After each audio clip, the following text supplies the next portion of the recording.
use this big old chunky thread so you guys can see it better. Wax for any type of hand stitching, especially doing a chain stitch like this. It just controls the thread so it doesn't tangle and wind up on you.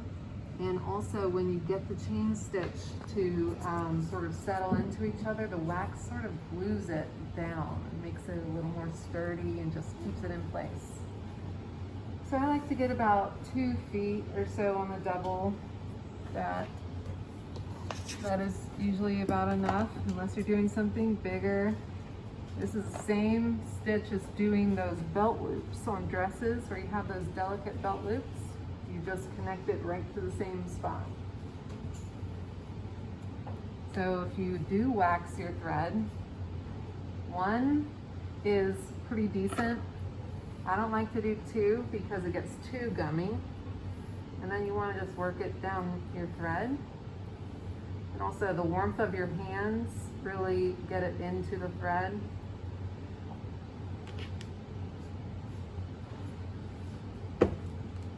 Now, the way you start this is important, and it's pretty much the same for any handwork you're gonna apply to a real project for a client or whatever, maybe a dress for yourself like Mallory.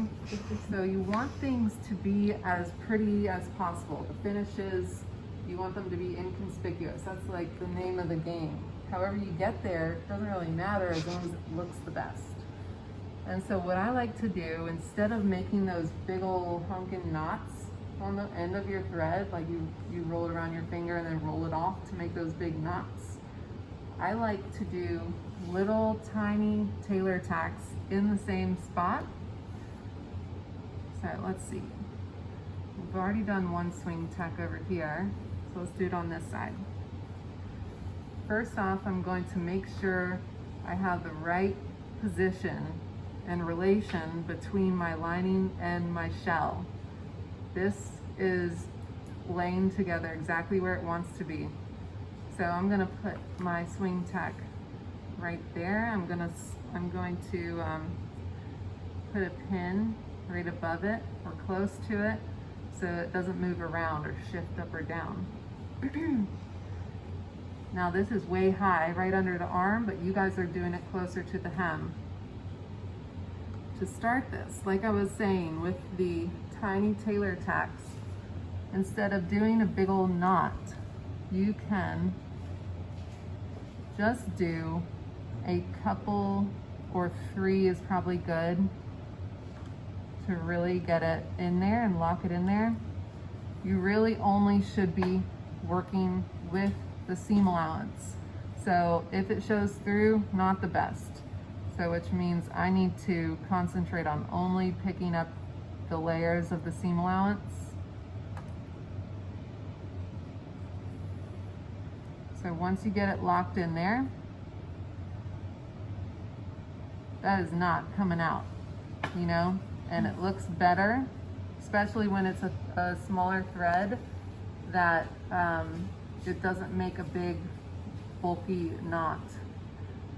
So once you get it locked in, that's your first step. Now you start creating your chain stitch. And you do that by going in one more time and creating a loop. Okay, so I just went through once more, and now I have this loop to work with. And you guys will have a bigger project, so more things to sort of anchor, which is easier. And see how this moves around. I can slip this in and out. All you want to do is put the thread that's coming from your needle in between the loop and then close in on it. It's just a chain stitch, just like crocheting, but with no tools. And you'll want to practice this on a scrap piece of fabric or something before, because it takes a while to get used to that and the mechanism of it and what your hands need to do to get it to slip down. I'm paying attention to my thread so I know that it's not gonna tangle. Sometimes that little loop will land on the previous loop and you don't want that. You want it to be next in line. So everybody has, that is simple, right? So when you want to stop, which you should about right there, an inch is fine. You don't want less than a ½ inch, that's too little. But once you're finished and you want to close it off, you literally just put the needle through the loop and then pull it. Done. Now you need to connect that other side to the other seam allowance.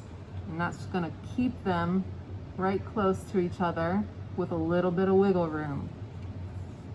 So when you started this, make sure your first chain stitch gets right down to the anchor or your initial tacking, because if there's a stretch of thread that isn't a chain stitch, that's where weakness starts.